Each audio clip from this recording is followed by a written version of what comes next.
Mimi was walking through the hallways of the building, which belonged to a large architectural and construction company. The firm wasn't just a monopolist in its field, it was a shark that devoured any competitors. Mimi's scarlet slip-on shoes clicked a jaunty rhythm with each step. Try as she might, she couldn't suppress the smile spreading across her face. "Hello," Mimi nodded to colleagues she met on her way. "Good afternoon," Mimi got in response.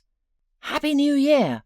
exclaimed one of those enthusiasts who started preparing for the holiday at the first sign of December or the first snowflake. "And to you too," Mimi sang back. The company's staff reminded her of an anthill, everyone either busy with something or pretending to be. There were so many employees, it was impossible to know them all. Yet there was a delightful atmosphere within the team. Everyone felt like family, and this was the chief's doing. Mr. Riker devoted considerable attention to his employees, regularly organising holidays, corporate parties, and team-building events.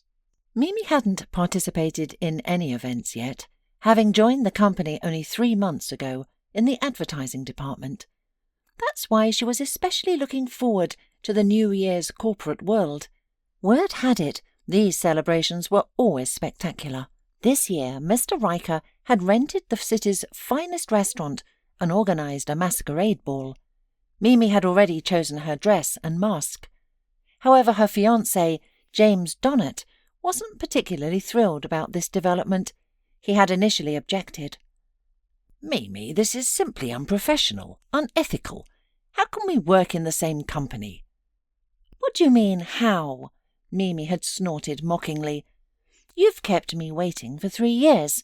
If we had been married, then you wouldn't have had such stupid thoughts. Are you waiting for my first wrinkles? Then I'll be unwanted." "What are you talking about?" James had replied sheepishly, hugging her. "I only want you. But working in the same building isn't right. What will people say?" "Have you seen your building? I thought they'd give me a map and compass when I got hired." Mimi had rolled her eyes. "It takes a week of running from wing to wing, beating a drum, just to meet someone you know. It's so massive. I wouldn't be surprised if there's a bunker underneath. Besides, our departments are on different floors. I'm on the first, you're on the third." But James hadn't given up right away. He'd grumbled that there were plenty of advertising jobs in the world, and Mimi shouldn't have chosen his company. Eventually, though, his resistance faded. He accepted it. Besides, Mimi had been so busy at first that she barely had time to see James. Even now in December, their department was swamped with work. Today, however, Mimi made time to find her lover. It was James's birthday. She wanted to give him his gift at the office. James was an engineer with his own small office, something he took great pride in. Noticing their romance had cooled somewhat at work, Mimi decided to rekindle the flame and tease James a little.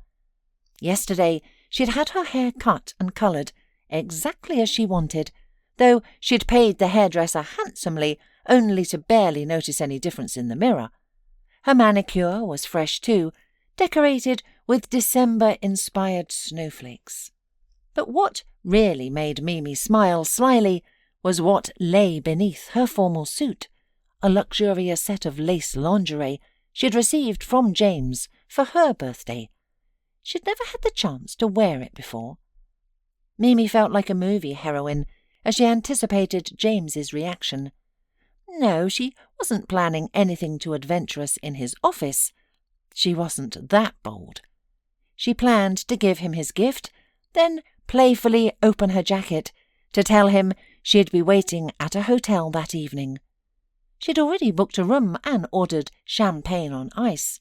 She'd passed the empty desk of the boss's secretary, young blonde Kelly, whom she'd always jokingly considered competition for James's attention. Taking a deep breath, she knocked briefly and opened the door. "Mr. Donnet," she sang playfully, "I have a special delivery for you." Mimi froze in the doorway. Her smile turned to a mask before crumbling completely, her eyebrows shooting upwards. "What the—" Mimi whispered, disbelieving her eyes. "What is going on here?" James jumped away from the secretary like a scalded cat. Kelly tugged at her skirt. One stocking with its lace band had slipped down. Kelly blushed, clutching her skirt to hide the black lace bodice. Mimi swallowed, struck by an absurd realization. She and the secretary were wearing identical lingerie. The jerk hadn't even shown imagination in his choice of gifts. "Mimi, how did you get here?" "On foot. Tell me, James, are you an idiot?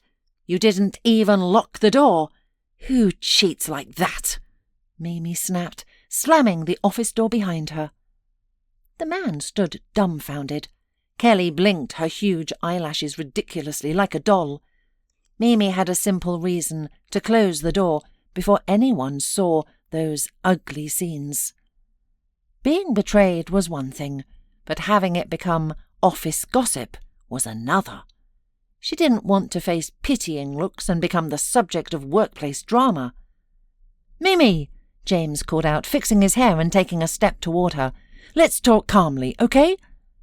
Mimi wrinkled her nose, turning away. "Button your fly, you idiot," she snorted. Mimi was in pain. It hurt so much that breathing became harder with each moment. Still, she wouldn't show her feelings. No, she wouldn't give the traitor such satisfaction. On the contrary, let him think she didn't care. "So that's why you didn't want me to work here," Mimi said thoughtfully. "Didn't want to keep all your eggs in one basket." Kelly hummed and suddenly found her voice. She crossed her arms over her chest, her blonde hair mussed from James's hands. The girl was admittedly spectacular. Legs that went on forever, plump lips. Even in winter the blonde maintained a tan, which always sparked a hint of envy in Mimi. She herself couldn't achieve a chocolate tan even in summer, turning pink like a suckling pig instead. Her skin was too delicate. As an adult, Mimi had accepted this fact and given up tanning altogether. "You know what? It's good it turned out this way," the secretary said haughtily. "James has loved me for ages and wanted to break up with you, but he pitied you. Because of your sick father, but you can't keep a man through pity forever." James turned pale. "Who's sick? Dad?" Mimi burst out laughing. "Listen, James, if you knew my father was ill, why didn't you tell me? Not that I care. After all, he abandoned me and my mum when I was 8 to run off with his mistress. But you could have mentioned it." The blonde pouted. It was obvious that an unfamiliar activity was occurring in her head. Thinking. She shook her head dismissively. "Who cares? Did you know James and I have been vacationing together all along? It started at last year's New Year's corporate party. This year would have been our anniversary, and then you show up right before the party." "Kelly, shut your mouth!" James growled, his face purple, fists clenched. Mimi licked her lips, thinking frantically. She remembered his behaviour after last year's corporate party. He had vanished for 24 hours, then reappeared at his flat and treated her extra sweetly. Just guilt from cheating. But not enough guilt to end his affair with his boss's secretary. "Mimi!" The man moved too close, trying to grab the woman's hands. Mimi recoiled as if he were plague-ridden. "Don't touch me. I'm not fully vaccinated," she hissed. James looked at her reproachfully, which only fueled Mimi's anger. "You know what? Your blonde's right. It's good this happened, because I couldn't keep quiet any longer." Mimi fired words like bullets, barely thinking. "I'm dating another man. I met him here at work, fell in love instantly. Finally understood what real feelings are. But I felt sorry for you. We'd been together 3 years. I didn't want to break up before the holidays.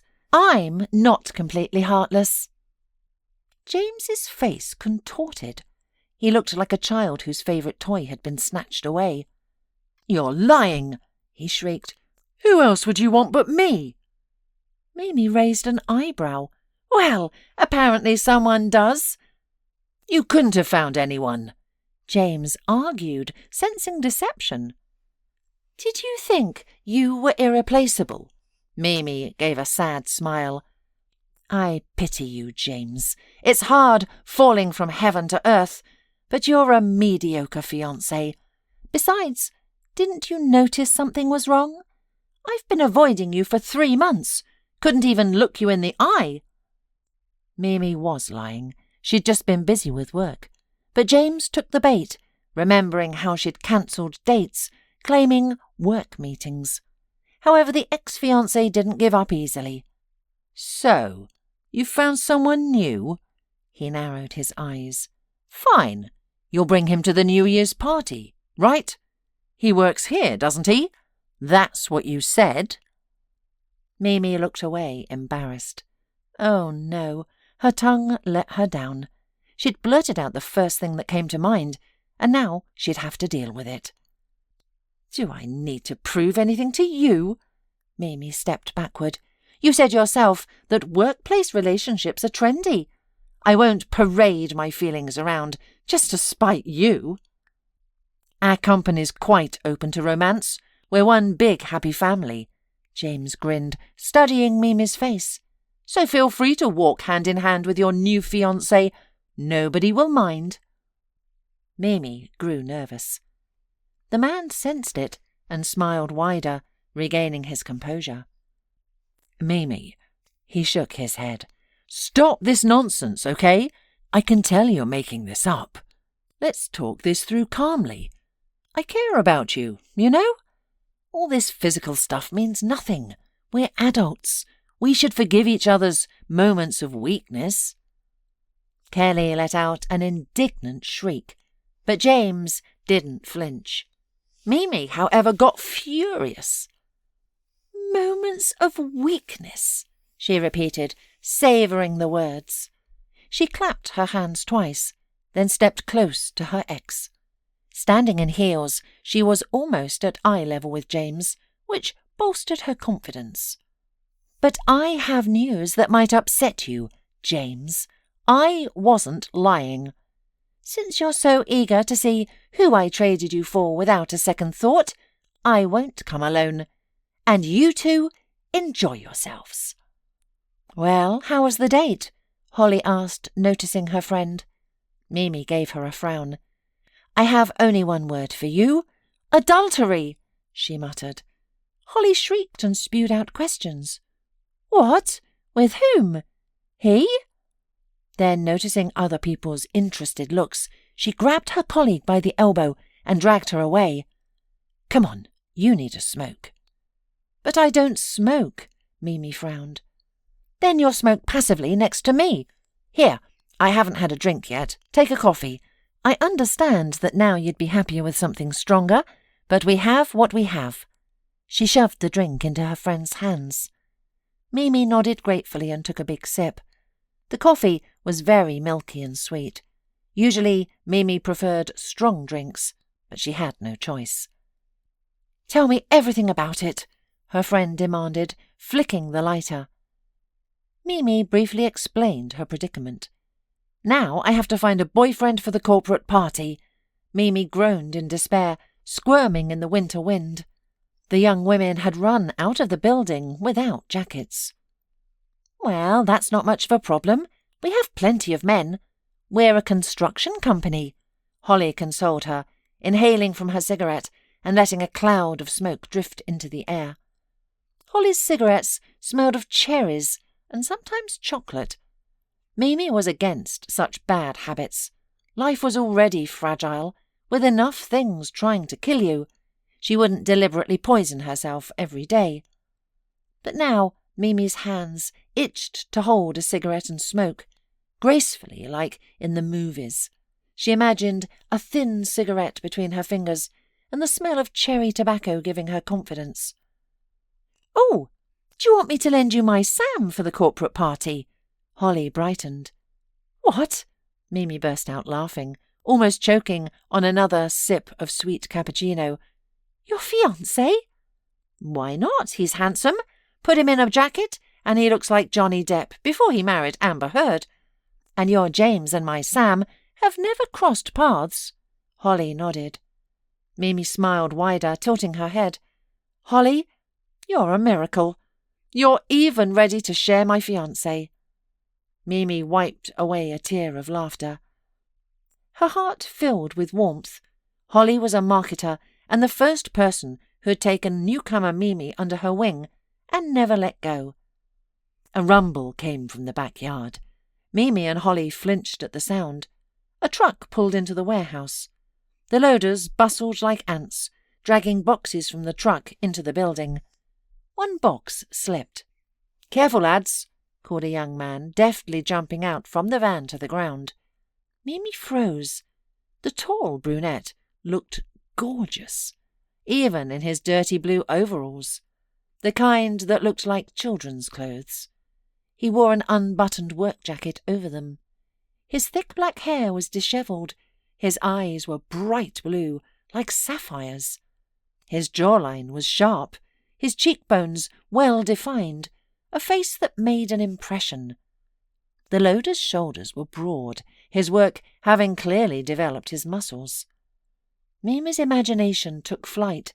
She pictured herself, radiant with smiles, entering the restaurant on this handsome man's arm. He'd need a suit and perhaps a shower, but those were minor details. Her James would surely go mad with jealousy, seeing Mimi with such a guy. James himself was short, already developing a pot belly, and at 30 his hair was thinning at the nape. He claimed it was hereditary and dreamed of hair transplants in Turkey.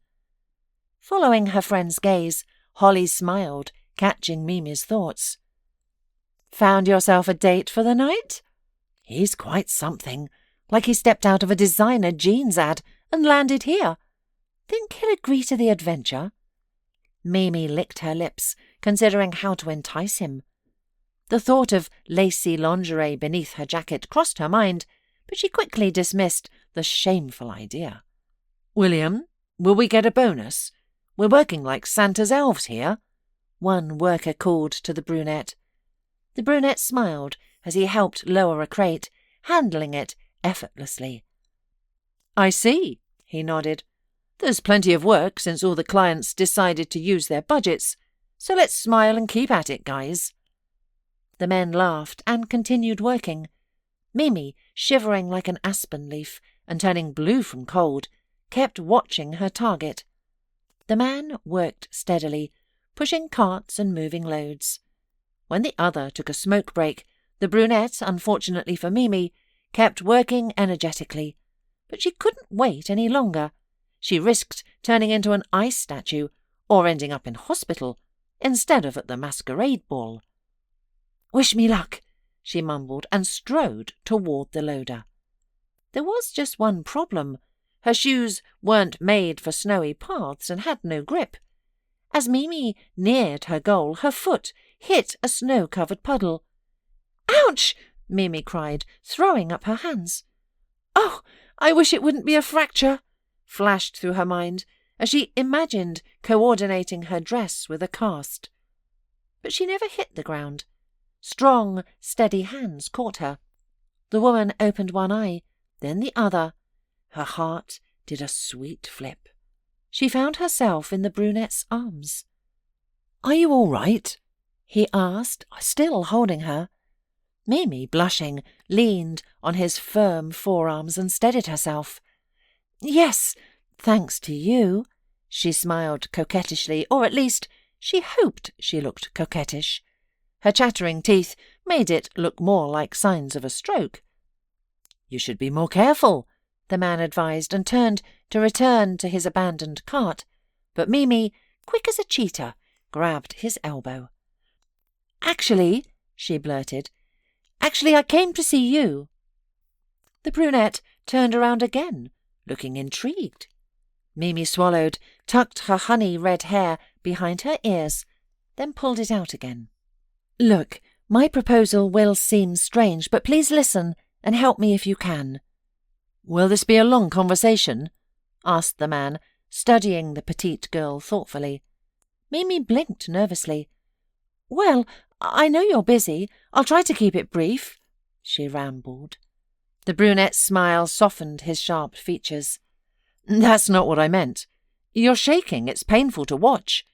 He shrugged off his jacket and, with one sweeping motion, draped it over Mimi's shoulders. "That's better. Now, let's talk." Mimi stood dazed, automatically wrapping herself in the jacket that still held his warmth and cologne. She unconsciously breathed in deeply, catching notes of freshness and citrus. "So, what's your name?" she asked resolutely. "William." "I'm Mimi. Tell me, William, do you have a girlfriend, a fiancé, a wife?" No, and no." He smiled wider, making Mimi flush. "Wonderful," Mimi exclaimed, then quickly backtracked at his surprised look. "I mean, I wish you happiness in your personal life, of course, but I desperately need a bachelor, just for one night." She held up her index finger, gazing pleadingly into his handsome face. "One night. You understand?" "Not really, but I'm intrigued." "No girl has ever asked me to spend the night quite like this. Won't you at least take me on a first date? Buy me flowers? Treat me to dinner?" William asked with a boyish smirk. "You misunderstand." Mimi glanced at the cart. "Tell me, how much do you earn as a loader? For unloading goods, for instance." "Enough for bread, and if I'm lucky, butter too," he replied, crossing his muscular arms. "What if I paid you more? I'm not rich, but I have savings. You'd play the role of my fiancé, preferably one who's head over heels in love with me, just for one corporate party night," Mimi suggested. "A simple business arrangement, nothing more." The man visibly considered it. Mimi stepped closer, noting that he towered over her by a head and a half. "Tell me, would extra money before New Year's Eve be unwelcome?" "No, it wouldn't," he agreed, failing to hide his smile. Mimi brightened. "See? You benefit, and I get what I need." "But why do you need this?" he asked directly. "Surely there are eligible bachelors in our company." Mimi hesitated momentarily, then decided to tell all. If she was taking this handsome man as an accomplice, he should know what wrong they were righting. "Today, I caught my fiancé with his mistress in his office, and he knows how I feel about cheating. My father cheated on my mother. I caught him with his mistress when I was little. I told my mother, and for years I thought their divorce was my fault. Knowing all this, James still did this to me," she burst out. "In my anger, I claimed everything with him was over, and that I'd fallen for someone else at work. But James didn't believe me. He expects me to bring this supposed colleague to the corporate party. I want to prove him wrong, and I want my companion to be so handsome that James thinks he is like a Greek god descended from Olympus." Mimi trailed off, not noticing her listener barely containing his laughter. "So, I meet the criteria?" he asked slyly. "I had no idea I had Greek gods in my family tree." Was Mimi embarrassed? Yes. Was she backing down? No. "You'd have to ask your parents. I definitely see something of Apollo in your features," she offered the compliment. "Are you flattering me?" The brunette eyed her suspiciously. "Yes," Mimi nodded matter-of-factly. "Is it working?" 100%, nodded William, grinning. "All right, Mimi. Truth is, I wasn't planning to attend the corporate party. I don't particularly enjoy noisy events or watching the accounting department get drunk. But now I'm rather tempted." "So it's a deal?" Mimi jumped excitedly and nearly slipped again. The man caught her swiftly, pressing her against his firm chest. "It's a deal," he nodded, looking into her face. "But my services might not come cheap." "I'll agree to anything Except loans, Mimi declared. Won't need those, the brunette assured her. The conspirators exchanged phone numbers, with William promising to call that evening. Mimi wanted to meet several times to discuss the details. The first meeting took place in a cafe. When Mimi arrived, William was already waiting at the table, clean and tidy, in a black, plain turtleneck.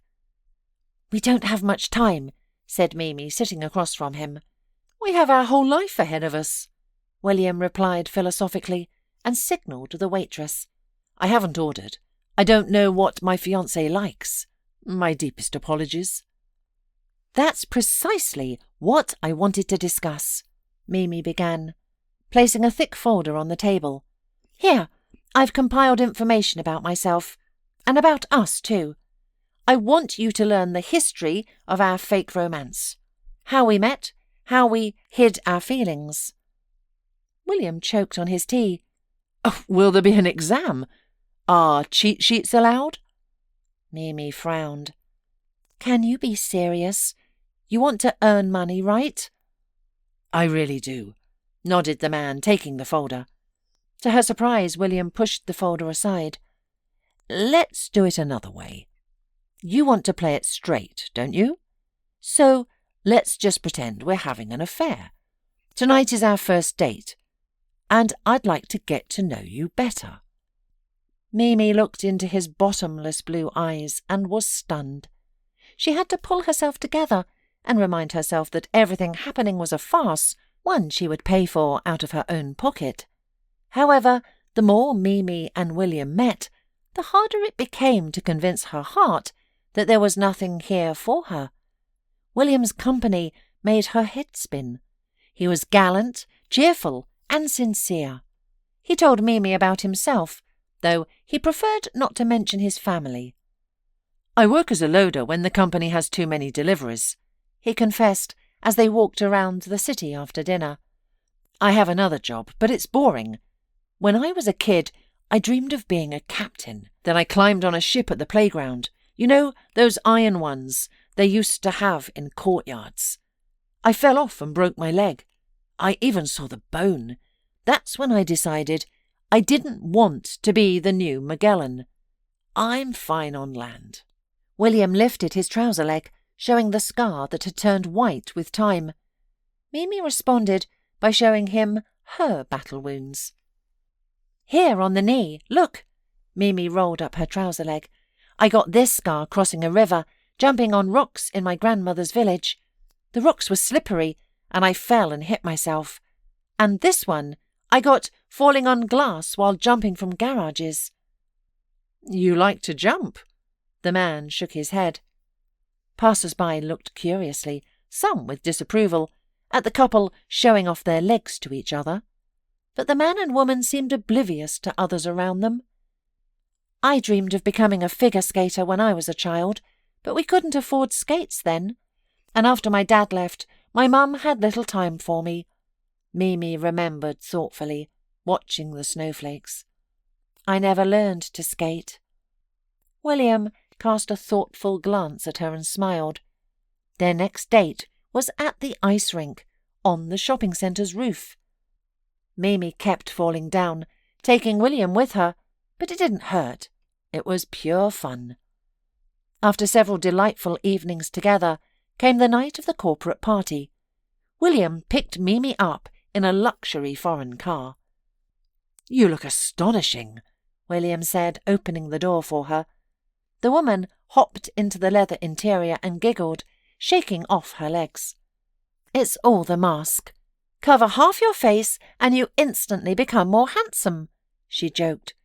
"Where did you get a car like this? You didn't steal it, did you?" "Borrowed from a friend," William winked. "Can't take the princess to the ball in a shopping trolley, can I?" "Very cool," Mimi admired. Then she looked at the driver and couldn't suppress an amazed sigh. In the cabin light, she saw a transformed William in a luxurious suit. He was no longer William from the warehouse. He was Bond, James Bond. "Ready to take revenge on James?" he asked. "Who?" Mimi asked, then blushed deeply. "Oh, yes, I am." She turned to the window. Embarrassingly, amid all their romantic meetings, she'd completely forgotten their main goal. She hadn't even thought about her ex while with William. He'd so captivated her with this romance that she'd almost started believing in it. Mimi's mood fell. She realized it would all end soon, dissolve into the night, like Cinderella losing her prince at the final stroke of midnight. And she no longer cared about James and his Kelly. She wished the night would never end. She felt his palm cover her folded hands in her lap. She sighed and looked at him in surprise. "What's wrong? You're wrinkling your dress." "Nervous?" He smiled gently, barely squeezing her thin fingers. "No. Well, a little." Mimi pulled her hand away, surprising William, but pretended to adjust her mask. "We still haven't discussed your fee." "There's time for that. Let's enjoy ourselves first. We'll discuss business later," William hummed, returning his attention to the road. At the restaurant, Mimi checked her coat. William put on a small black mask that concealed little. He offered his elbow and smiled. "Shall we?" She nodded meekly and, heart pounding in her ears, wrapped her arms around his. Mimi had prepared herself for many things, but not this. For a moment, even the music seemed to stop. The room was already full of guests. Everyone who noticed the new arrivals began whispering to their companions, drawing attention to the couple. "Why is everyone staring?" Mimi asked nervously as they descended the stairs under countless gazes. "You have to ask? Because you're stunning," William whispered in her ear, sending pleasant shivers down her neck. Mimi snorted, flattered but not quite believing him. "There's your ex, our engineer," William said cheerfully. "Let's go over to them. Time to put all my preparation to the test." Before Mimi could object, William had taken her hand and was leading her through the crowd. Some guests parted, nodding and almost bowing, while others tried to stop him. "Mr. Riker," an accountant with a flushed face, blocked their path. "Your first time at the party. How wonderful! Will your father be joining us?" "Yes, a bit later." William smiled politely, staring around the dazed woman. Mimi began connecting all the facts. William had always avoided talking about his father, only mentioning his mother, an artist. But before the thought could fully form in Mimi's mind, James appeared before them. Kelly stood next to him, pouting, offended. She stared at William, nearly dripping saliva on her dress. "James, I heard you were eager to meet me. Although technically we already know each other," William began. "I'm sorry, but I won't shake hands. And you probably won't be pleased either. After all, I confess, I stole your woman. What's strange about that? If you don't keep your eyes on the treasure, someone is bound to steal it." James turned pale. He looked at his ex and at the chief director's son, but couldn't accept what he saw. "By the way," the man drew Mimi to him, "perhaps I should thank you. Mimi was worried she might hurt you, but I see everything is fine on the personal front, except that it's customary for us to work in offices, and you seem to have forgotten that fact."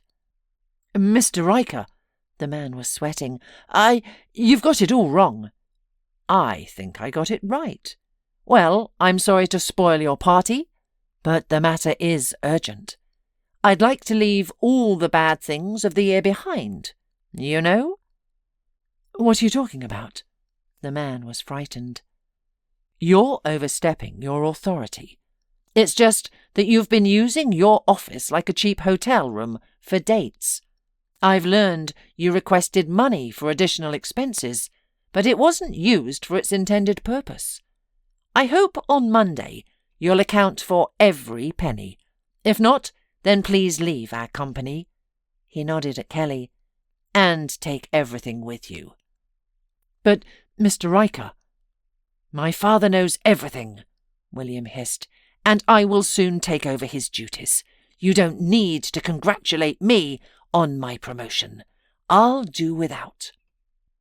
Then William turned to Mimi and smiled softly. "Let's go have fun?"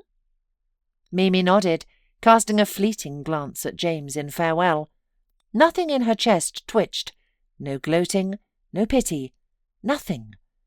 It seemed the vacant place in her heart had already been occupied by someone else. William and Mimi had a wonderful time. Mimi felt like a princess at the ball. Holly was happy for her friend, as was Sam. Soon Mimi learned the truth. It turned out that William had simply helped the men in the warehouse that day. Being well brought up, he was no stranger to any work in the company, having started from the bottom. That said, William didn't exactly frequent the offices, so neither Mimi nor Holly had recognised him. Midnight was approaching. William asked Mimi to dance. They slowly circled around the hall. People still watched them, but not so intently. Mimi, breathing in the aroma of citrus perfume and feeling another man's heartbeat, could not stand it and decided to learn the truth about what had tormented her all night. "Why did you agree to this? You obviously don't want the money," she said. "Happiness isn't in money," grinned William. "I just couldn't miss the most unusual date of my life." But the date wasn't real." "Who said so?" He raised his eyebrows. "There was me. There was you. There was chemistry between us. I think it was real." Mimi's head was spinning. "But you said your services would be expensive. You just tricked me." "But I didn't ask for money," the man retorted. "I said your scam might cost a lot, but it's not about money." "What is it about?" Mimi didn't notice how they stopped. William still had his hands on her waist, not letting her move away from him. Mimi's heart was racing. "About the fact that I might enjoy playing the role of your fiancé," said William. "I wasn't sure about it then. After all, love at first sight isn't my story. But you can't fool your heart. The more I got to know you, Mimi, the more I was convinced I was right." "I don't understand," mumbled Mimi, stubbornly disbelieving what was happening. "I'm interested in you. You occupy all my thoughts. You make my heart beat faster. I like you," William answered her patiently and sincerely. "With you, I constantly want to smile, to see you more and more often, and I really hate parting.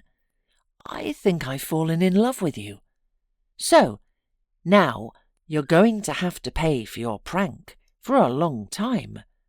Probably for the rest of your life. If you don't mind, of course." Mimi didn't mind, but she couldn't answer. She didn't have the strength. She simply pitched forward. William leaned towards her. Their lips merged in a long-awaited kiss. Midnight struck. However, the magic didn't dissipate. On the contrary, it was just beginning.